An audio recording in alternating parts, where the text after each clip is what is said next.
tarik.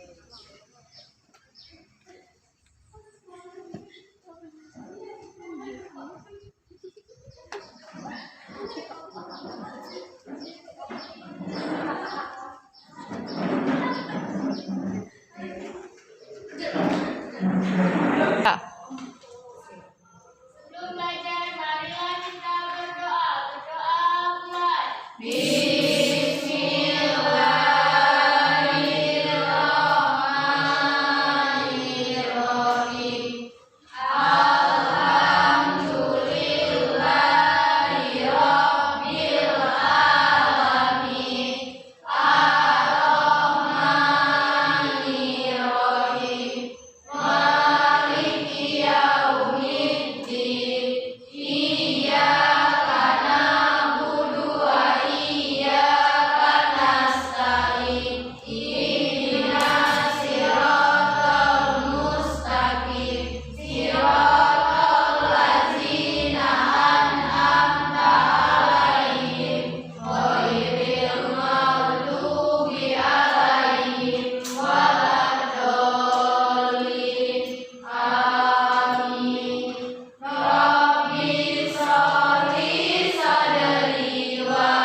Tiga.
keanekaragaman hayati di Indonesia.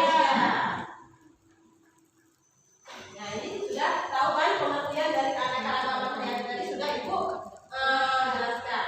Yang selanjutnya ada keanekaragaman tingkat gen, keanekaragaman tingkat jenis, dan keanekaragaman ekosistem. Nah, yang Ibu omong tadi yang mangga berbentuk bulat dan mangga berbentuk lonjong tadi keanekaragaman apa katanya? Keanekaragaman gen. Karena sama-sama mangga tapi bentuknya berbeda. Sama dengan kalian. Kalian misalnya dua beradik. Gen kalian sama tapi bentuk kalian berbeda.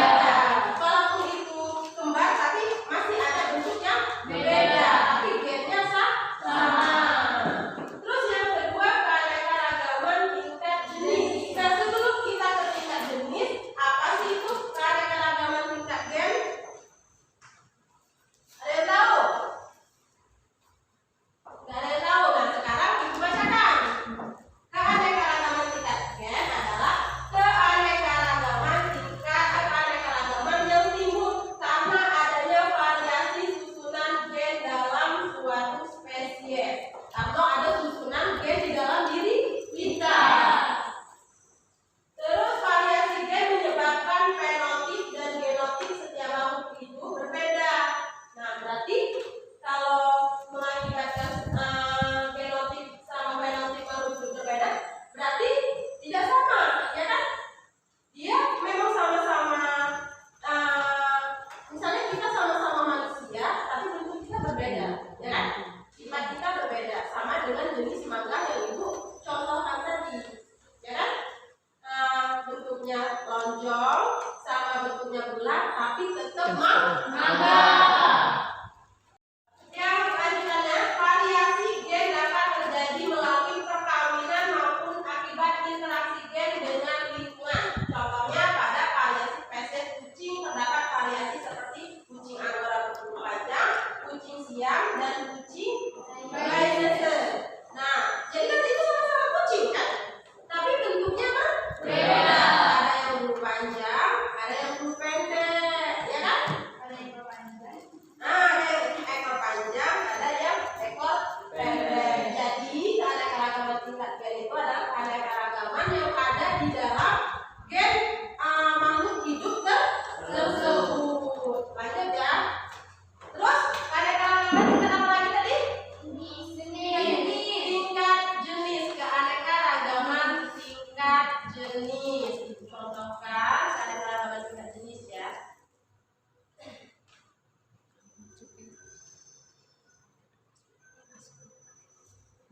Nah, yang Ibu lagi yang tingkat gen tadi juga dengan kembang apa ya? Kembang sepatu. Ada yang berwarna merah muda, ada yang berwarna merah, ada yang berwarna putih, dan ada yang berwarna kuning. Tapi sama-sama kembang sepatu. Tapi warnanya yang berbeda. Paham ya dengan keanekaragaman hayati tingkat gen ya? Terus keanekaragaman tingkat jenis. Nah, ini.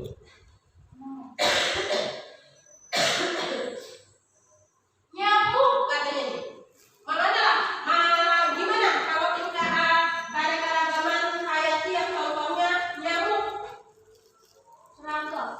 Katanya coba keanekaragaman hayati tingkat jenis. Berarti jenisnya yang berbeda, jenis nyamuknya yang berbeda. Ada nyamuk aedes, ada nyamuk biasa, ya kan?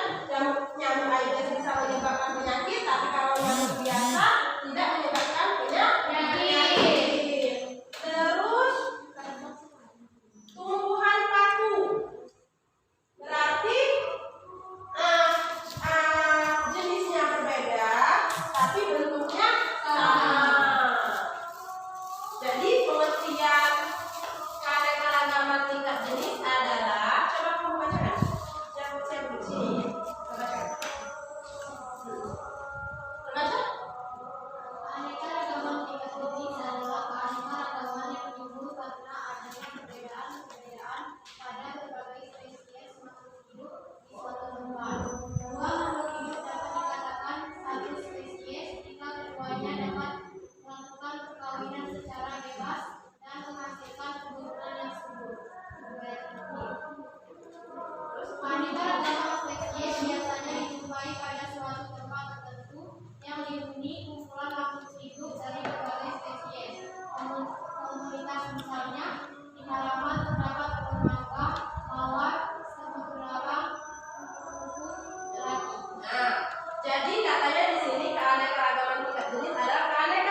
ikan dan beberapa jenis tumbuhan. B.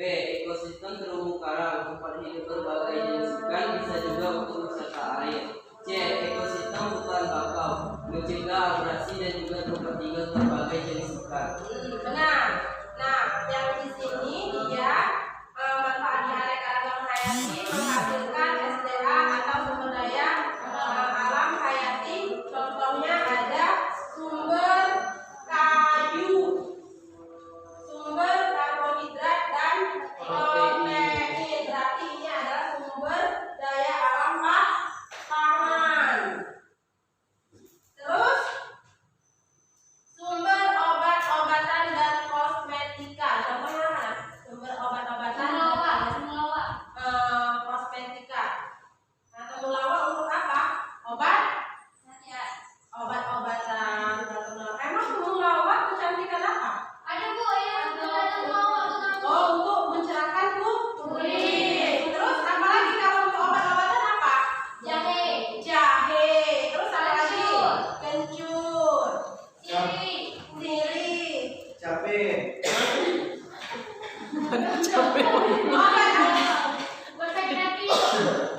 Obat apa cabe?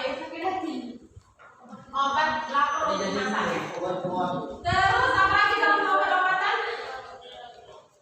Contohnya apa coba? Lidah buaya. Lidah buaya. Jadi itu untuk kecantikan atau kosmetik. Apa nih? Kosmetik. Nah, kosmetik untuk kecantikan kalau lidah buaya. Untuk hand body, ya kan? Apa lagi kalau dari lidah buaya? Untuk rambut. Nah, itu manfaat keanekaragaman hayati kita. Terus sumber plasma nutfa atau sumber gen. Sumber perikanan. Kalau sumber perikanan yang gimana? Apa? Kalau kita buat kolam ikan itu apa sih namanya? Ini tahu. Waduk ya. Nah, itu adalah sumber perikanan.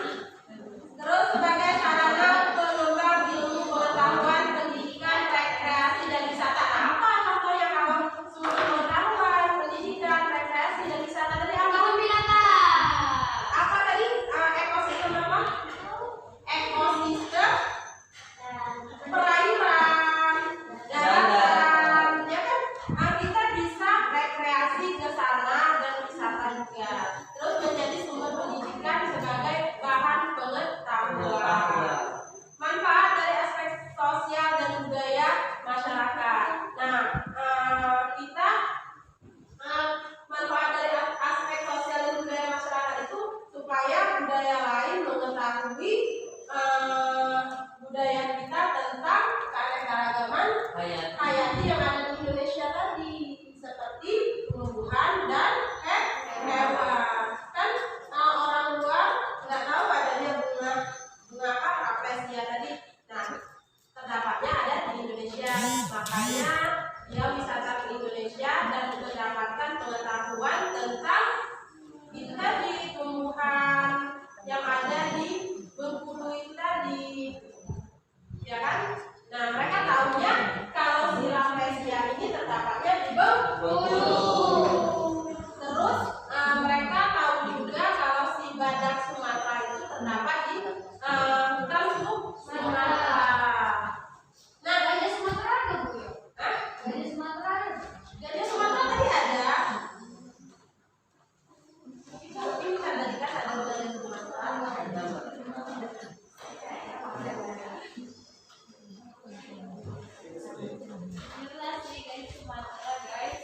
Nah, di sini ada katanya penyebab hilangnya keanekaragaman hayati. Nah, pause. Mulai. Nah, di sini ada penyebab hilangnya keanekaragaman hayati. Aku bacakan saja penyebabnya apa. Ada di sini eksploitasi sumber daya alam hayati yang berlebihan. Terus ada pembukaan dan pembakaran hutan. Berarti kita kalau membakar hutan itu tidak boleh, karena akan hilangnya sumber daya alam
menanam tumbuhan sayuran, berarti dapat menjadi pangan untuk makan kita. Seperti kita melihara ternak ayam, ya kan? Nah, berarti bisa menjadi bahan pangan untuk kita. Makanya keanekaragaman hayati sangat perlu dilestarikan. Paham kan? Yang kedua, siapa lagi yang ingin bertanya? Ayo, ya silakan. Jelaskan nilai ekologis keanekaragaman hayati. Mel, ikut dulu, Mel. Mulai. Apa tadi pertanyaan kamu? Jelaskan nilai ekologis keanekaragaman hayati. Nah, di sini katanya nilai ekologis. Nilai ekologis artinya keanekaragaman hayati yang memiliki peranan dalam mempertahankan kelanjutan ekosistem. Contohnya keberadaan terumbu karang mendukung kelangsungan hidup ikan di air tawar. Berarti terumbu karang itu sangat bermanfaat untuk hewan yang ada di perairan. Ada lagi yang ingin bertanya? Tidak. Oh tidak, sudah mengerti semua ya tentang apa yang sudah dijelaskan? Insya Allah mengerti semua ya. Lalu, nah kalau sudah mengerti semua, buka buku kalian, buka silakan 5 soal.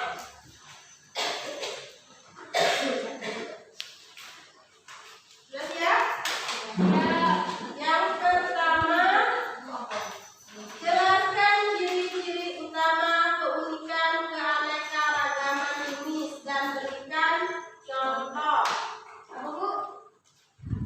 Jelaskan ciri utama keunikan keanekaragaman jenis dan berikan contoh. Yang nomor 2, sebutkan contoh dari keanekaragaman tingkat jenis. Yang ketiga, apa penyebab keunikan biodiversitas Indonesia? Tuliskan. Yang keempat, mengapa dapat timbul keanekaragaman genetik? Jelaskan. Dan yang kelima, apa pengertian dari keanekaragaman hayati?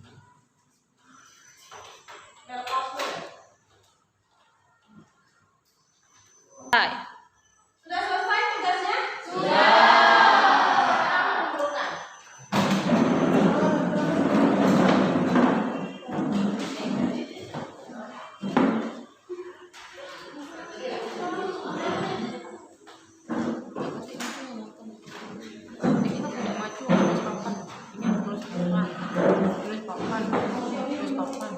Nah, selesai semua tugasnya.